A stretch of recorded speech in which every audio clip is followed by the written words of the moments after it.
Before Muhammad passed on, coming back from his last trip to Mecca to perform pilgrimage and visit the Kaaba, he is said to have stopped at a stopping point with a well, and given his last sermon, his last talk, which is commonly known as the farewell sermon within Islam. Now, there's many different renditions or records of this farewell sermon, but this is one of them that I like the most, and in fact, many Muslims like the most, just by its message. So it reads, "Treat women kindly. You have your rights upon your wives, and they have their rights upon you. O people, believers are but brothers. No one may take his brother's property without his full consent.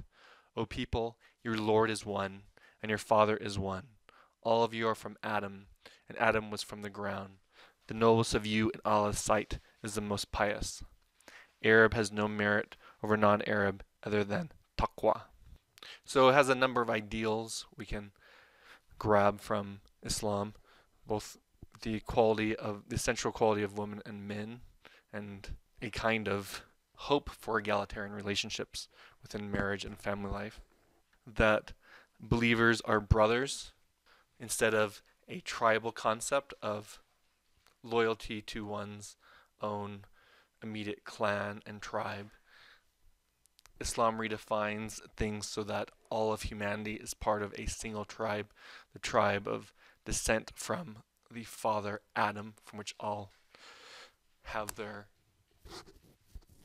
ancestry, and that whether one is Arab or non-Arab makes no superiority, which is a very important concept that has been quoted by Muslims, especially those of non-Arab descent, so that those who might be more native speakers of the language in which Islam originated are not necessarily superior or have more status and higher position just because of their native language and ethnicity than that of a non-Arab Muslim. So Muhammad, in summary, for Muslims is considered God's latest and last messenger from God, who lived from 570 to 632 CE. He lived in Western Arabia. His life, although seemed to have traveled north and south during his life, he brought the Quran, the recitation, the proclamation, the reading, the holy book for Muslims. And in the Quran it says, "An excellent pattern or example have you in this prophet or messenger." So he is an ideal Muslim. We can look to examples of his life, or Muslims can, to see how it is to be a pious or good Muslim and good person. And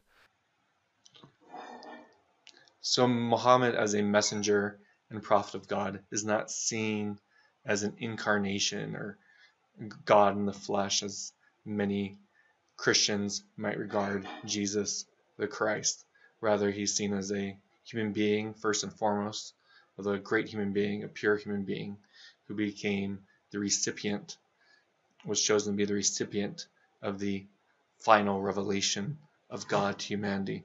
In expressing such a view, Muslims strive to preserve their ideal of monotheism, that is the oneness of God, which they believe such ideas as the Trinity of Christianity compromises to a degree this monotheistic ideal. However, in Sufi or mystical writings by Muslims, they often refer to Muhammad as being filled with the Muhammadan light.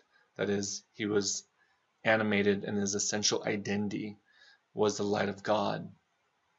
And this idea of the light of God, this role and function of him as mediating God's light to humanity, it raised the status for him much higher than that of a normal human being.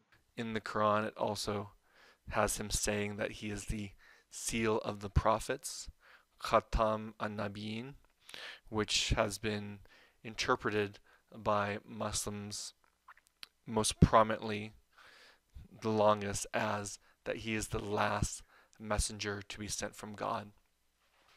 Although the word Khatam for seal has a more nuanced meaning, that just like a seal that can seal an envelope, it can have various designations, including that which confirms the authenticity or truth of that which is within the document, such as him confirming or authenticating the prophets that came before him, or bringing completion to some sort of process.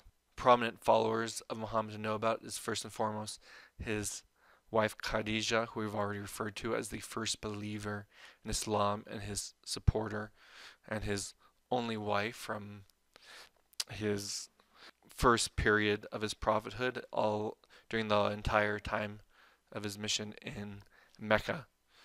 She was his exclusive wife, and then she passed on in the year or two before he emigrated to Yathrib or Medina, and at some point within a year or two within Yathrib or Medina, he took on other wives. There's Ali, who may have been the first male believer in Muhammad, who was the cousin and son-in-law of Muhammad, and he was his close companion and supporter, both in politics as well as in military battles, as well as in religious affairs, and became the fourth caliph, the fourth successor in Sunni Islam, or the first imam or first leader within Shiite Islam. There's Abu Bakr, who was also one of his first male followers and was a prominent man of some means and wealth and respected position, and his conversion to Islam was a source of great comfort to Muhammad and was also a close companion. Abu Bakr, after Muhammad, became the first caliph after him within Sunni Islam. Then there's Aisha, who was the youngest of the wives of Muhammad and one of his favorites, and probably his favorite after Khadijah, and a close friend to Muhammad.